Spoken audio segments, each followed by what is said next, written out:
Патриотизм кіндік қаның тамған жеріңе, өскен ауылыңа, қалаң мен өңіріңе, яғни туған жеріңе деген сүйіспеншіліктен басталады. Туған жерге, оның мәдениеті мен салт дәстүріне айрықша іңкәрлікпен атсалысу шынайы патриотизмнің маңызды көріністерінің бірі. Нұрсұлтан Назарбаев. Болашаққа бағдар рухани жаңғыру мақаласынан.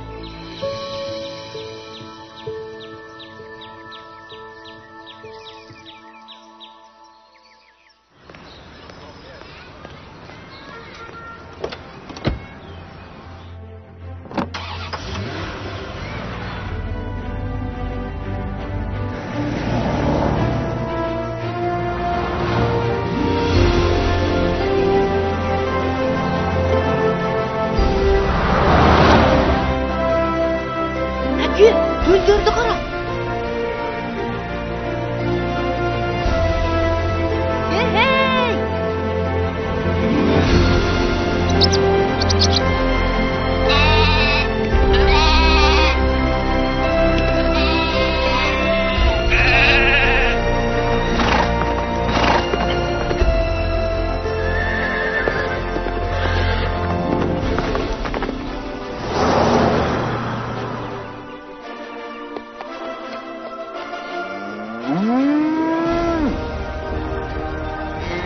Hey! Балам, міне ауылға да жетіп қалдық. Мен осы жерде балалық шағымды өткізген. Керемет!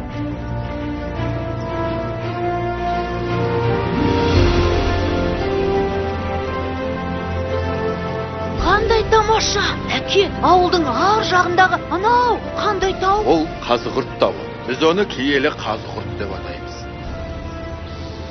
Ол не үшін киелі? Қазақта сондай аңыз бар. Қаласаң айтайын. Әрине, айтыңызшы. Ендеше тыңда. Ерте заманда Нұх деген кісі өмір сүріпті. Ол айналасындағы адамдарға қатты ренжулі екен. Себебі ол кездегі адамдар бір-біріне мейірімсіз болыпты.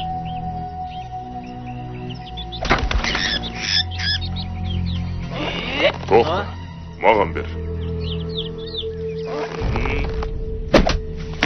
Міне, осылай ату керек. Үйрен, балам. Байеке, бір түйір бересіз бе? Өй, қайыр шеп. Мә? Мә саған?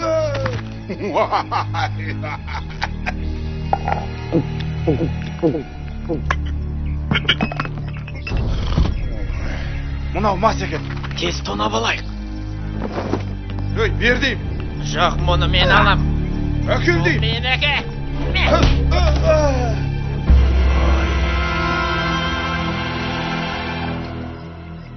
Адамдардың қасиеттерінен айырылып, қатыгездікке, надандыққа бет бұрғанын көрген Нұх бір күні елден безіп, алыстағы таудың шыңына шығады. Сол жерде тұрып, Алладан жәрдем сұрайды.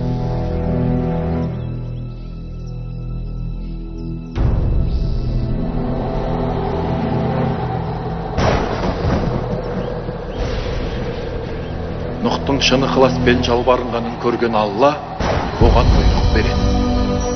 Онда Нұхқа үлкен кеме тұрғызылды. Сол кемеге барлық жан-жануарлардың сыңарын алуды тапсырады. Ал қалған тіршілік иелерін топан суға ағызып жоятынын ескертеді. Өйткені Алла адамдардың мұндай қылықтарына ашулы еді. Біз қалайда алып кеме тұрғызуымыз керек. Соның арқасында аман қаламыз. Әке, ондай алып кемені қалай жасаймыз? Балаларым, бізге ұлы құдіретті Алла көмектеседі. Енді тездетіп іске кірісейік. Содан Нұх пен оның балалары алып кемені тұрғызуға кірісіп кетеді. Тынбай жұмыс жасайды. Әрине, кеме тұрғызу оңай емес. Бірақ бірнеше айдан соң олар ойлаған кемесін жасап шығарды. Кеме өте үлкен болған екен.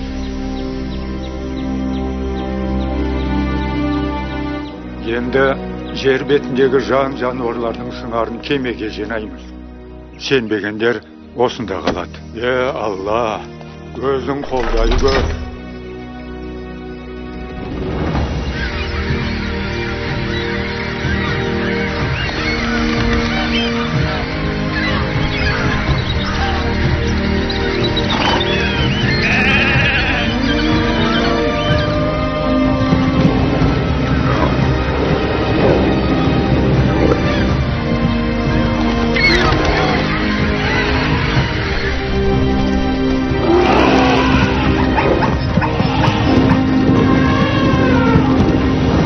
Көп ұзамай аспанды бұлт жауып, жауын шашын бастаған. Жауын шелектеп бірнеше ай жауғанда, айналаның бәрі топан суға толып, жолындағының бәрін ағыза бастайды. Тек Нұхтың кемесі ғана су бетінде қалқып, аман қалады. Күншығысты бетке алып жүзе берейік. Бір жерге кезігеріміз анық. Ал сен жануарларды қадағала. Аң патшасы арыстан жануарларды әділ басқарсын.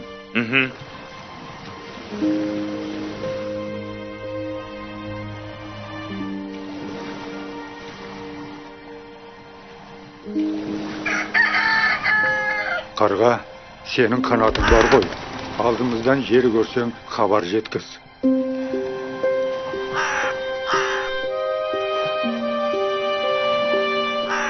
Қарға алысқа бармады. Ол жануарлары қырылып қалған аралға келіп, сол жерде қалып қояды. Содан бері қарға өлексе жеп күн көреді екен.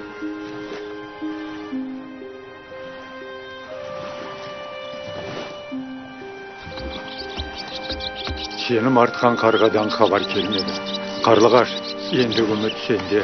Жер көрсең айтарсың. Біз осы қайда барамыз? Мына мұхит таусылама өзі. Жүзіп келе жатқанымызға бір айдың жүзі болды.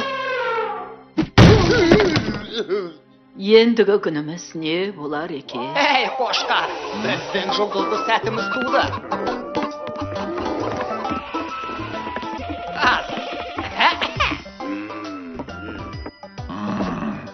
Ханымдар мен мырзалар, кәне сабыр сақтайық. Бұл біз үшін сынақ. Ертебе кешпе біз жаңа жер табамыз. Сосын жаңа өмірді қайта бастаймыз. Нұқ атамыздың бізді алып шығарына толық сенемін. Ал сенбегендер не болды? Анда су астында қалды. Тағы бір мәселе. Жыртқыштар, біздерге көз сала беруді тоқтатыңыздар. Кемедегінің жаны бір деген. Ертең жаңа өмірді бастау үшін бәріміз аман болуымыз керек. Сондықтан тәртіпке берік болайық. Жақсы айттың, Теке. Дұрыс, жақсы айттың, Теке. Бұл ақыр заманның белгісі. Ешкі қасырға әңгіме айтты. Мына мейіз басқына тұрған жоқ. Жарай, жерге барайық. Сосын онымен сөйлесеміз.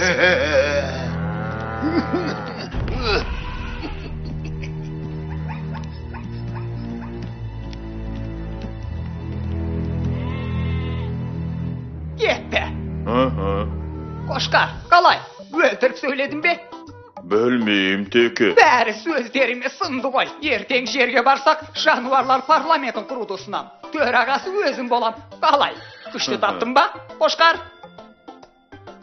Бөлмейім, Теке. Ең бастысы, Арекеңнің көңілін табу керек. Ареке деген кім? Ей, Маубас, арыстанды айтам. Жүр кеттік.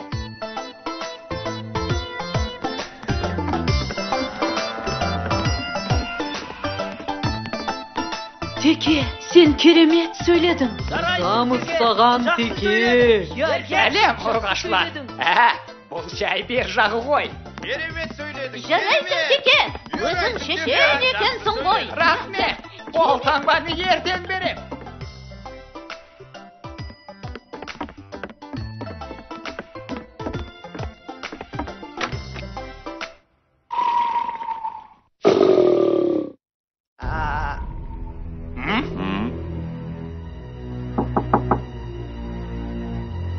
Олгым. Я. Ассалаумағалейкум, Ареке. Рұқсат деген, мен тұяқтылар мен мүйізділердің азаматтық құқын қорғап келдім. Жыртқыштар біздерге көздерін алартып жүр. Сондықтан тұяқтылардың сұранысы бойынша жыртқыштарды бөлек жатқызу керек болып тұр. Мәртебелім. Жарайт. Көпшілік сұраса қарсы емеспін. Рахмет, Ареке. Мұнда қол қойып жіберсеңіз. Әкел.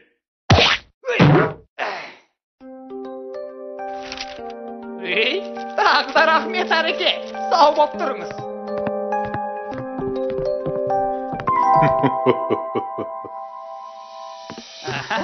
Аха, бәрекелді. Бәрі ойдағыдай.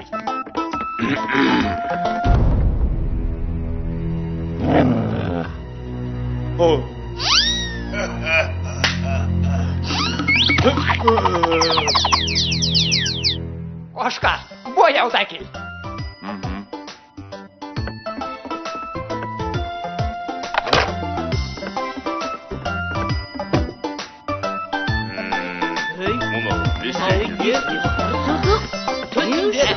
Әлде бір ойын ойнаймыз ба? Не бақ кетті өзі?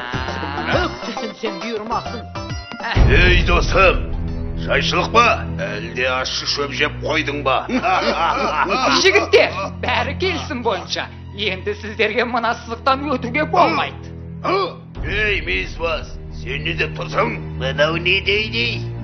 Теріңді тірідей сыпырайын ба? Жігіттер, мүмкін ұрыспай шешерміз. Ал сен кімсің? Итпін ғой, жұмысым солай, атым бөрі басар. Бауырым, сен бөрі басар деген атыңа жауап бересің бе? Менің адамдарға берген уәдем бар. Ей, сен бізге қарсы шықпақсың ба? Bir ayını alıp келем. Ya. Міне, мырзалар, сабыр сақтаңыздар. Міне, Арекеңнің өзі рұқсат берді. Қағазға қол қойды. Мына Арекең қолы ғой. Жарайт, бір жолға көрерміз. Кеттік. Біз әлі кездесеміз.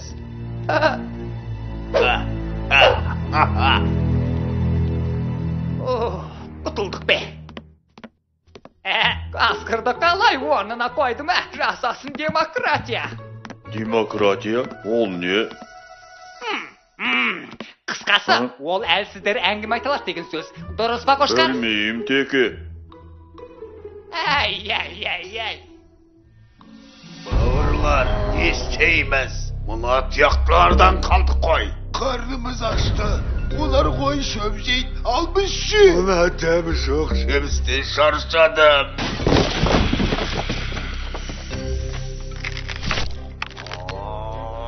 О заманда бұ заман жыртқыштарды тұяқтылар басыныпты деген. Не масқара? Ертең ұрпақтарының бетіне қалай қарайсыңдар? Бұл сүйектеріне түскен таңба. Болды, бұдан шыдай алмайм. Кім менімен бірге? Мен. Біз бәріміз. Алға, азулылар.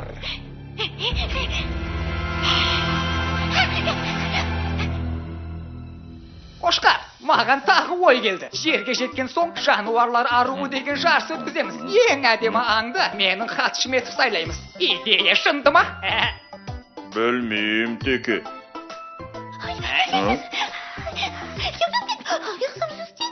Қошқар досым, мынау қабылдауыма жазылған беді?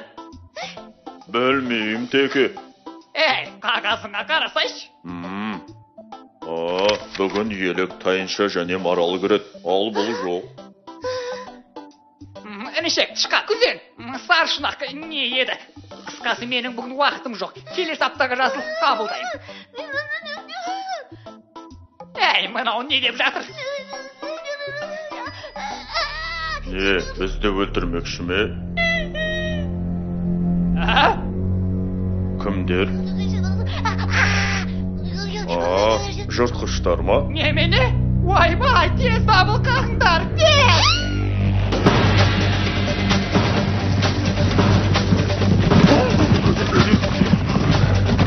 Тез! Мүйізділер алды шепке тұрсын.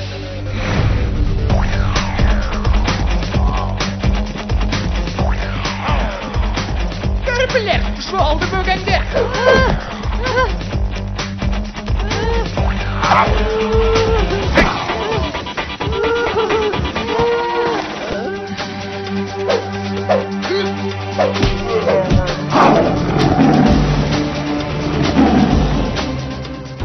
Барың не? Біз жаңа жер тапқанша Нұхқа берген уәдемізде тұруымыз керек. Оған көндігендер жазаланады. Ареке, үш ай айтсайын деп келдім. Айтыс болса көрейік.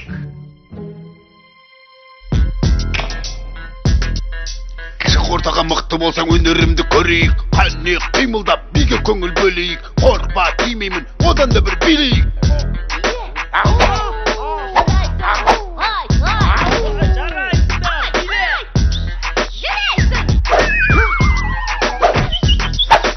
Қасқырмын деп мақтанба, жыртқышпын деп шаттанба. Бізде осал емес пе, түсіп қалма қаппанға.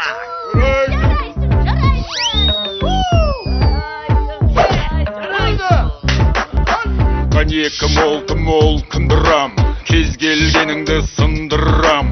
Қане шық, мүйізімді қайратам, мен бұқам бәріңді жайратам. Абайла балапан бүріп солатам, мен міндегі мақтыңды еңіретіп жылатам. Сарт тұрт сөздің жарқ жұрқ бірден құлатам. Қысқасы кім болсаң да қиратам.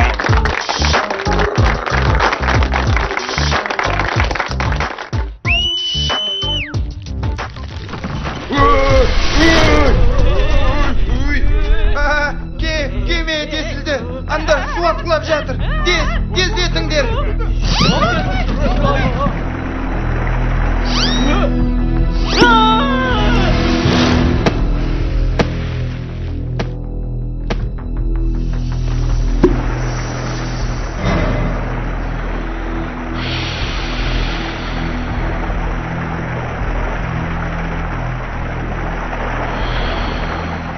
Жарайсың жылан, бізді құттардың. Үлкен рахмет.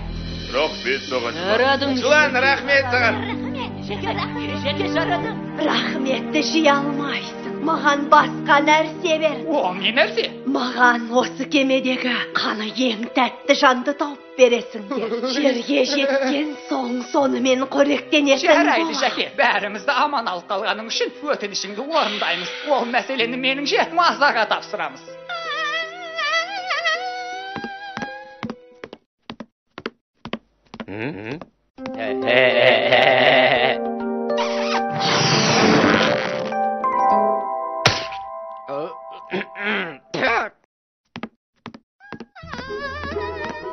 Ей, Маса, сұра бұлай. Не, менен басқа таппай қалдың ба? Ертең басшыларынан айырсаңдар, күндерің не болады? Дұрыс па, Қошқар? Білмеймін, Теке. Сен демократия деп едің. Әй, сен де ақылды болып қаласың осындайда. Жарайды, мен кеттім. Қазір қанаттылар партиясының жиналысында сөз сөйлеймін. Кеше тоқылдақтың үстінен арыз түсті. Түнімен тоқылдатып ұйқы бермейді екен. Оған бару керек. Ал сен, Қошқар, шөптің қанша қоры барын анықта. Жарайды, Теке.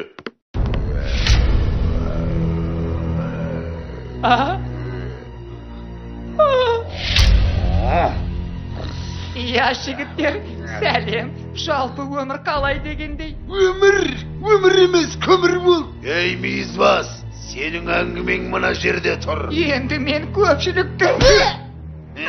Бұтарыңдар. Сен бала көп секіріп кеттің.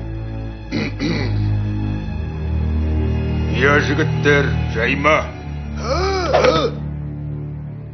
Біз әлі сөйлесеміз.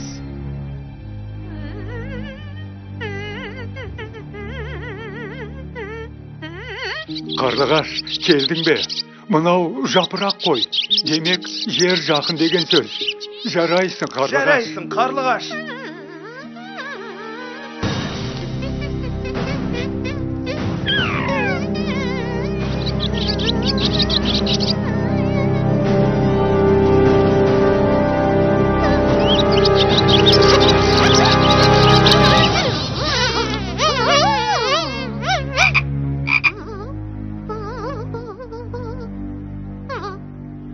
Осылай Қарлығаш адамдарды аман алып қалыпты.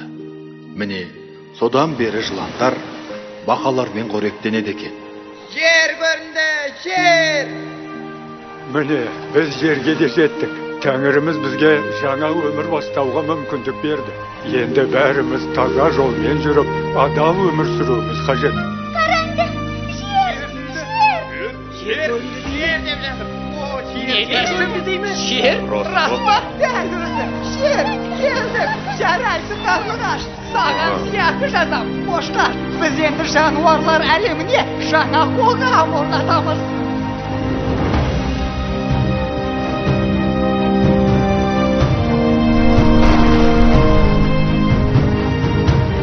Жер! Алақай!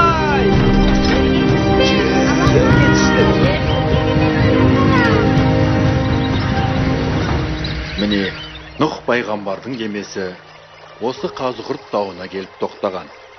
Осы жерден бүкіл тіршілік өмірін қайта бастаған екен. Өте қызық оқиға екен. Демек, әке, біз расында киелі жерде тұрады екенбіз ғой. Әрине балам,